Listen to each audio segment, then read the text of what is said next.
Today's video, I am going to do the tag. That's all I wrote down, tag questions. But I think it's like an influencer tag, and Tamra from Tamra's Timeless Beauty did this tag, and she kind of left an open invitation to tag other influencers or creators. So I decided it would be really fun to do because I haven't done just a tag type question and answer video since I did one with Kimberly from Pretty Over 50 last January. So I am doing this tag, and I think it was initially started by Kate the Great and Better Off Red, Sarah from Better Off Red, something like that. But I'll put their links in the description below, as well as Tamara's. I just finished watching her part 2, and I said, I'm going to go do this tag right now because I felt like doing something besides makeup videos.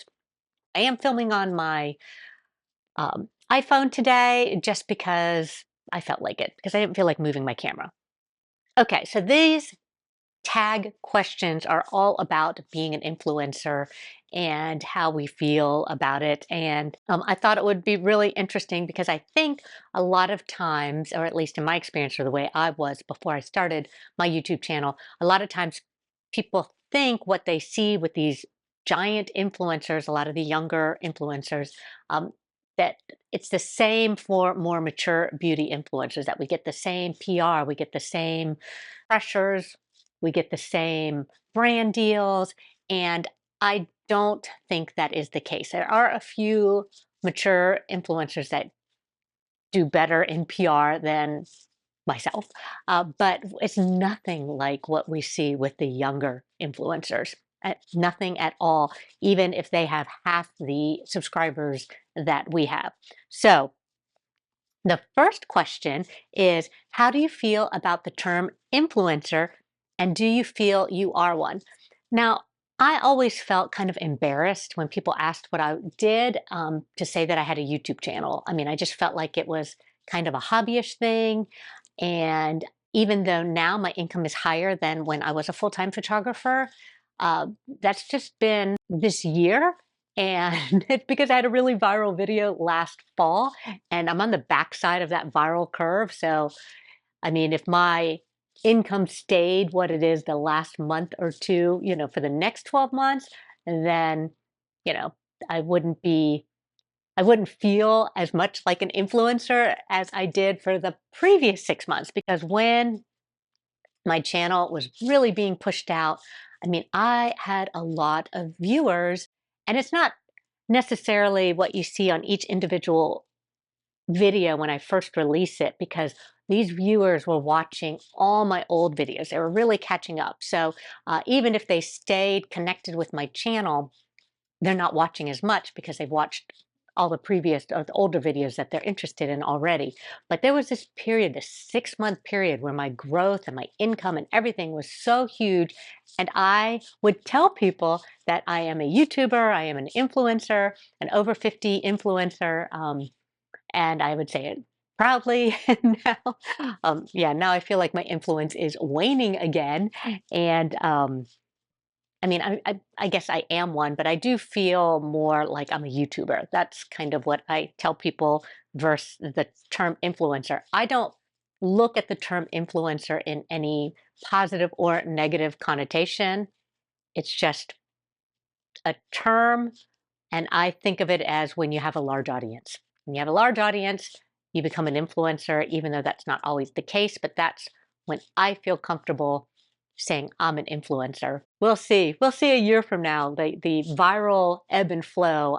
That was my third viral video, so I'm very familiar with the backside of the viral curve and how it feels like your channel is skidding to a halt. Yeah, we'll see what happens in the future with my channel. So how did I decide to become a content creator?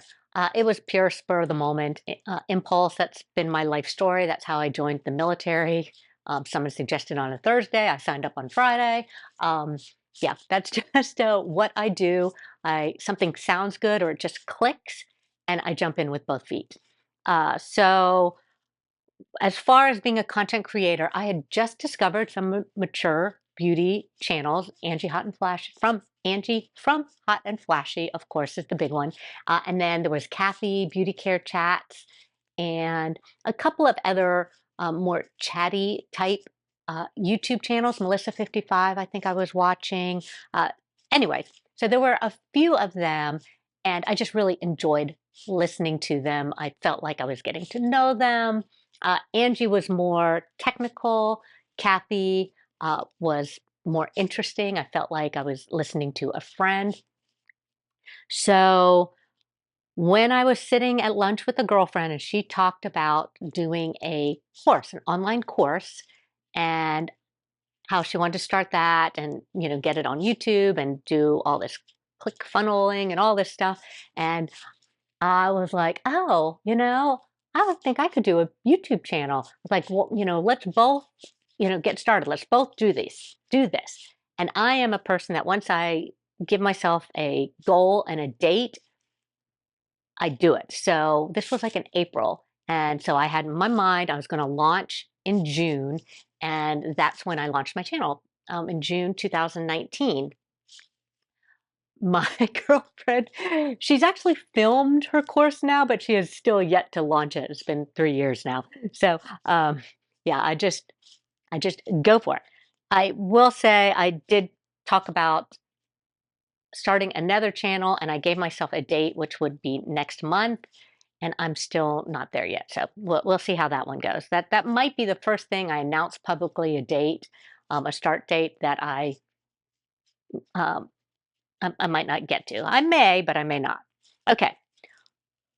Question number 3. What's your experience with knowing other creators in life, good or bad? It's been amazing, great, fantastic. I feel like all of my uh, closest empty nester friends are my YouTube friends, which we don't see each other much. And that's kind of sad because I actually don't see a lot of friends, especially here in Arizona, that often. My sister will talk about how she's going out to lunch with all her friends from high school and college and her neighborhood and things like that.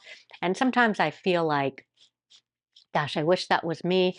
And I think it's just the way things are in Arizona. When my daughters were active, I had lots of friends because they were dance moms, and we did things because our children did activities together. But now that we're an empty nester, I really didn't have as much in common with those moms to stay completely in touch. We still get together for lunch maybe once a month, once every 2 or 3 months. I still like them, but they're not my daily, weekly friends, whereas some of my YouTube friends I talk to quite frequently. Do you accept sponsorships and how do you feel about them? Okay, that's a mixed bag. Yes, I will accept sponsorships, and I'm trying to figure out exactly where I want to be. As far as PR, I will take PR if it's a product that I think I may like. I do get tons and tons and tons of offers on PR, not from a lot of brand names. It's usually smaller companies, smaller skincare companies, a lot of Amazon companies, and sometimes it's obvious they have not even looked at my channel because they'll be like, I think your channel will be a great fit. And it's for like baby food or something. I'm like, have you even watched my channel? Um, but I have had one, two, three, maybe, I think I've had 3 sponsorships where they paid me money before I made the video. And I went under contract and we had to send the video back and forth. And we're not talking a lot of money. I'm not getting those $1,000, couple $1,000 um, brand deals. These are pretty low as far as sponsorship amounts.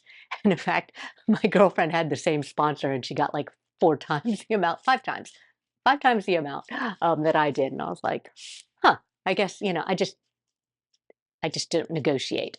I did not like doing any of those. I did not like sending my video out. Only one of them did it go back and forth, and it must have gone back and forth 4 or 5 times. I was so annoyed by the time I published the video. It just put a bad taste in my mouth because of that. I once I'm done with the video, I just want to move on. I don't want to have to go back and change this one phrase or kind of do refilm a little section or anything like that. Um, I only had one that, wasn't allowed to say anything negative, and one of the products they sent I didn't like, and so I said, "Can I give an honest opinion?" And they said, "Well, we're not paying you to say anything negative." And then I got a really bad taste in my mouth on that. I just didn't talk about the product then. They sent me several products, and I just didn't mention it at all because I wasn't going to lie about it and say I liked it or say anything good about it because I really didn't think it was a good product. So I haven't been that excited about the sponsorships that I have been receiving. I think, if it was enough money, I might not care that I had to go back and refilm. When you do it for not very much money, it's really just not worth it. It's just a ton more work, for not a lot of gain. So I think I would be more selective on future sponsorships, or I am more selective. I mean, I'm turning them down uh, all the time. I think I would rather have a brand that I'm familiar with, that I know I like the products and the quality. But gosh, two of my favorite companies, they're not sponsorships. One of them did buy some footage from me, and it's running in a lot of commercials. They are the first company that ever sent me PR, which PR is when they send you products, and not in exchange for a video. They just send you products to try. Now, if they send you products and say you have to do a video, really that's considered a sponsorship, though a lot of creators don't claim that it's an ad or sponsored or promotional, but they actually gave you goods in exchange for something. So they really should be saying it's an ad. But if they just send me stuff in PR and I can use it or not use it, um, and a lot of companies, a lot of brands, that's their marketing. I did just get on Urban Decay's PR list. I'm on Elf's PR list. They don't send me everything, but they, sometimes will send me products, and I talk about the one or two that I like. I'm on City Beauty's PR list, and of course, a dermatology. So City Beauty and dermatology, I really, really, really love those companies. They do send me product if I ask for it for free. I have also they send me their new products, and then I purchase their products because my daughters both love their products too, and I wouldn't feel right saying, "Hey, can you send me some more lip gloss so I can give it to my daughters?" So I do purchase a lot of the products on my own. Love those two companies. I'm on their PR list, and one of them I do some ads for, but I don't necessarily do sponsored videos for them, if that makes any sense. Okay. Have you had an experience with a brand that left a bad taste in your mouth? Yeah. So again, just that whole back and forth. It's not the brand. The brand was great. It was fine. I actually loved the brands. I loved all the brands that I've done the sponsored videos for, and I love the products that I've done the sponsored video for. I just didn't like the back and forth. I just didn't like that. Um, How do you deal with negative comments? Oh my goodness. I delete them. I delete them right away. If it's a long paragraph and I can tell that from the first line it's going to be negative, I don't even read it. I just don't need to. I block the commenter. I have gone back and unblocked some, and just because I was like, okay, maybe in different contexts, maybe the tone was meant to be this instead of that. And lately, after I went viral and my subscriber base is so big, um, sometimes I'll engage. I will go back and forth and, say, well, I don't agree with you, or, that's a pretty piss poor thing to say. I know you shouldn't do it, but sometimes you just wake up and you see that comment first thing and you're just like, I shouldn't have to deal with that. If you're going to be nasty, I'll be nasty back. A lot of times I will do my whole comment back, and then I'll text it to my friend Kat from Cat's Eye Beauty. And I was like, am I being catty? And she'll say yes. She always says yes. And then I'll just delete it. So that happens a lot too. Or snarky. She says I'm being snarky.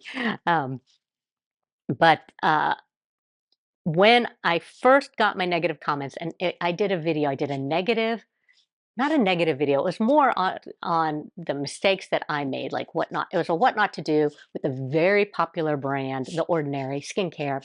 I did it 2 years ago, and I was totally unprepared for the hate comments. I was so traumatized for the first 2 weeks that video was out there. It was going viral, so I didn't want to take it down. Or it wasn't the first 2 weeks it was out there, but it went viral after about a month. And so the first 2 weeks that it went viral, the comments were so hateful. You know, you're an embarrassment to women over 50. You shouldn't even have a channel. I mean, terrible. And, so that's when I just start deleting, without reading. Um, and then everything died down. And then a couple months later, they started pushing it out again, and the comments started coming again. I was like, oh my goodness, oh my goodness. But now my skin is a lot thicker. It's amazing. It's amazing what people feel like it's okay to say. Anyways, um, but what is my biggest pet peeve when it comes to comments? Hmm, I don't, I mean, if they're not negative. Well, sometimes I can tell they're just saying something and they haven't even watched the video. So that is kind of a pet peeve when they're criticizing and you obviously didn't watch the video, because they'll take something based off of the title. And, really, if you watch the video, the title is more for the clicks, to make you watch the video. But if you watch it, you will see um, the meaning behind it or what I really think. And so it's very obvious that they don't watch the video when they leave a, critical comment. So that's probably my pet peeve. But in general, I do look at every single comment, or at least the first line of every single comment. I used to try and answer to all of them. I used to tell my friend Kat, she's so good. She's like, "Oh, you're so sweet, my dear friend." Da da da da da. And I'm just like, "Thank you for stopping by." I don't know. I just never wrote letters. I'm a terrible letter writer. I'm a terrible English writer, English paper writer. I'm just not very good at coming off with these great response comments, but I do appreciate them all. I do heart them all. And if it's a question, I do try and answer them all. Okay, what's your favorite part of being a content creator? It gives me something to do. I do love waking up and reading the positive comments or the interesting comments or the questions. Sometimes people email me directly and ask questions. I do like, people like trusting me enough to want my opinion. So I do really love that. I love um, trying to come up with ideas that I think my viewers will be interested in. Sometimes they bomb. Sometimes that I have videos I throw up and they end up doing really well. You just never really know, but it gives me purpose. Yeah, as an empty nester, it really gives me purpose. My least favorite part of being a content creator is when I know I have a trip coming up and I'm trying to pre-film and then I just burn out. Like when I have to do 5 or 6 videos in a week because I'm going to be gone and I was posting twice a week. Yeah, the burnout is real. And usually when I come back from traveling, I don't want to have to make a video. I just want to lay in bed and watch TV for 3 days. Yeah, it usually takes me about 3 days to motivate after I come back from traveling. And so my least favorite part is being forced on a schedule, even though there's a self-imposed schedule just to keep your channel going and to be consistent. I hate feeling the pressure of having to put something out. Another reason why sponsor videos are not that fun for me. Do you edit your own content? And if so, do you enjoy it? I do edit my own content. I enjoy it if my video is done well. I enjoy it if I'm editing pretty close to after I film. Like I filmed a video, I guess about 3 weeks ago, and before I left on a big trip, and I didn't edit it. Now I've got like an hour and a half of footage that I'm going to have to watch the whole thing because I'm not going to remember, oh, I filmed this part 3 times. So just find the third time you filmed it, So it's not that much fun to edit a video when a lot of time has gone by since you filmed it. I did try an editing service. I found that because I tend to do one long video and just kind of re-talk in the middle, it just wasn't really that efficient. They wouldn't know what section to use. I think if I had to use an editor, it'd have to be more organized and actually make sure that I have like a planning script or a filming script, and that you film this piece and then film this piece and then film this piece and send them the timeline with it so they know what you're trying to say. And um, but gosh, by the time I do all that work, I could have the video edited. The other thing, I love plugins and effects, and I don't do a lot of effects in my videos, so surprise a lot of you that I really do love them and I just buy them all the time. I love watching editing videos, but my actual editing on my videos, I think is pretty simple.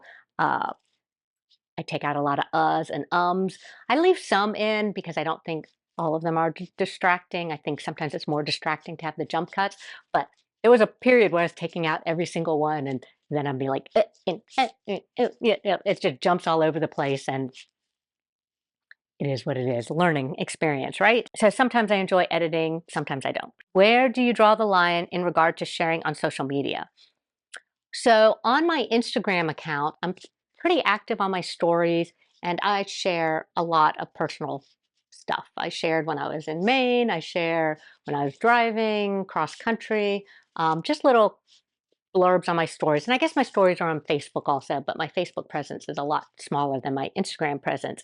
But I usually post to Instagram and then it just repeat posts to Facebook. I share more on my Lisa Monique beauty stories than I do on my personal Instagram account. Name one thing you wish you knew when you were starting out. I guess I should have read these questions in advance. I did watch the video, but I didn't really think about all of them. I can't really say that there's something I wish I knew when I was starting out. Oh, maybe plan your content, right?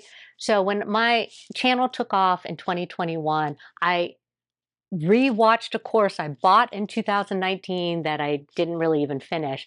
And it was Sunny Lenarduzzi's YouTube for Bosses course. Now she doesn't offer it anymore, but it was a really good course, and she talked about planning your content and the type of content having like a certain percentage needs to be evergreen content, content that 6 months or a year from now will still be pertinent content, and then you need a portion of it being more viral content, trending content, and then a portion to be a little bit personal. So I liked how she broke that up, and a lot of other content creators talk about that same thing. They might use different terms versus evergreen and viral.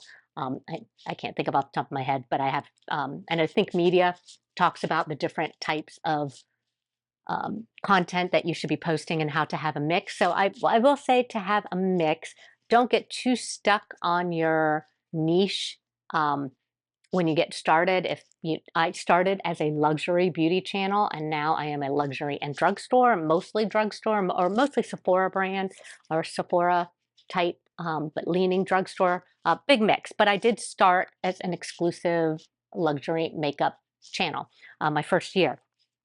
And then I just kind of pivoted. So make sure that you pivot too, but just get started. If you want to start, just start, because everything that happens through experience. All your learning takes place with experience. You can read, you can write, you can prep, you can watch videos, but you're really not going to get it and see what you need to change until you actually start filming and uploading. Okay, is there any change you'd like to make to your content in the future?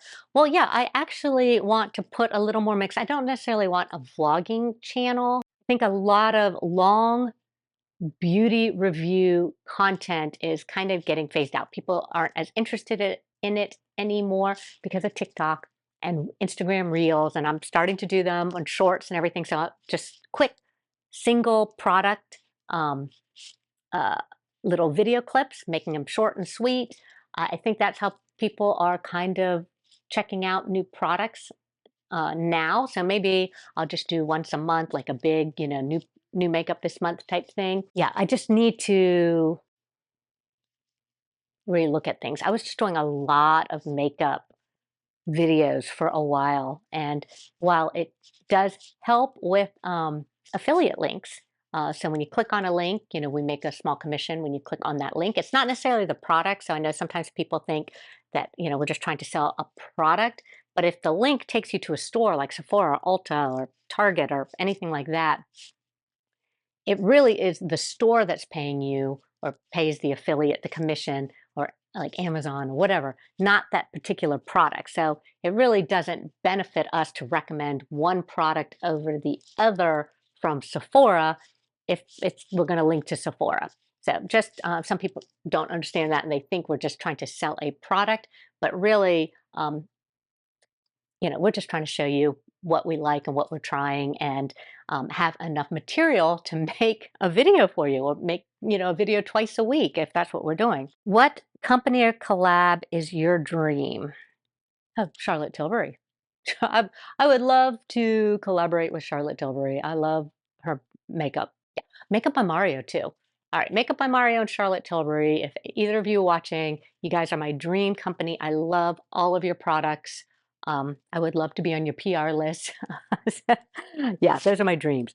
What other creator do you admire and want to work with? Well, that's tough. And I know Tamara mentioned this too. For a while, our little mature over 50 group, and it was, a core of us, even though there are tons and tons and tons of over 50 or mature beauty creators, but we were all collaborating, and we were kind of repeat collaborating. Then we'd do one-on-one, but we were all kind of in that same group.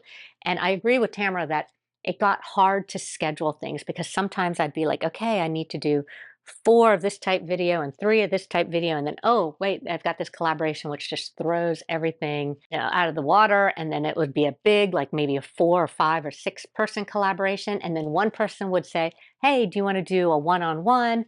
And what I had scheduled just kind of get, all messed up. So I really haven't done a collaboration. Gosh, I think I've only done 2 this year. One was my vlog with Kimberly, and then I did one with Mrs. Melissa M. I don't think I've done any other collaboration videos in 2022. I did feel like I was doing too many of them. However, I am excited. I am going to be collaborating with a friend, an Instagram friend, and we had talked about it, gosh, maybe 2 years ago, collaborating, and we never did. And we just communicated this morning about doing a collaboration video. So I am excited because it's someone I've not collaborated with before, someone I really respect. So that's really good. But what other creator do I admire and want to work with? I can't even say it will be in beauty. There are two people I really love watching on Instagram. So they're so far not in my little mature beauty circle. I mean, they would never collaborate with me. But one of them is a makeup artist, and her name is Elizabeth.makeup. Elizabeth.makeup. Oh, I'll put it down here. She's Instagram, love her reels. I've actually used her reels as kind of a inspiration for how to break down my reels and do my makeup products. Yeah, really, really like watching her. She does a lot of tutorials, and if she posts something, I watch it. And the other one is a fashion young model family, and her name is Valeria Lipo. I love watching her and her husband on Instagram. I love watching their kids. Valeria Lipovetsky. Yeah, that's it. I love her videos. I love her personality. I love her kids' personalities. I love her husband's personality. Yeah, so I just love them. And they're young. I mean, we're not in the same genre league or anything, but I really admire, um, especially her creativity. Okay, so number 16, what kind of content do you hate?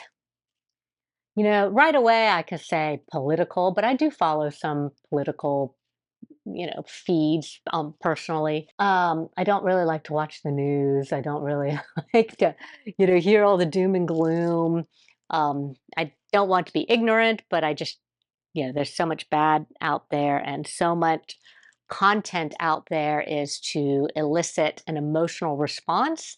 And I just don't think that's healthy or helpful. So, but I can't say that I hate it, because occasionally I watch it. So what kind of content do I hate? There's a lot of content that I don't watch. Um, I don't watch a lot of like the Mr. Beast or, those type um, channels. Just, I think occasionally I might watch one because the title is somewhat interesting to me, but content made just to go viral is not that interesting to me. I guess that's probably, if if it's content made just to get clicks. Um, it's entertaining to the younger generation, just not entertaining to me. Have I ever had to deal with cancel culture? If so, how? No, I personally have not had to deal with cancel culture. I've never, I can't say I've never, but I normally do not post anything that, I'm no longer, visiting this business or no longer, doing something, even though I do avoid certain brands and certain businesses because of their political statement. I would never stop using a brand or go to a business because they were a Democratic business or a Republican business. I start avoiding them when they preach. Don't preach to me.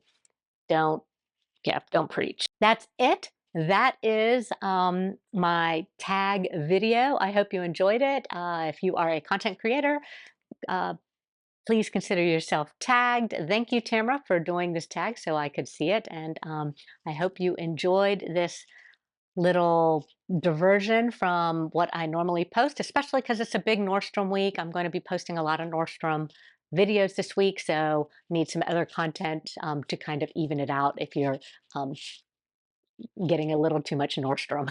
So anyways, thank you so much for watching, and we will see you next time.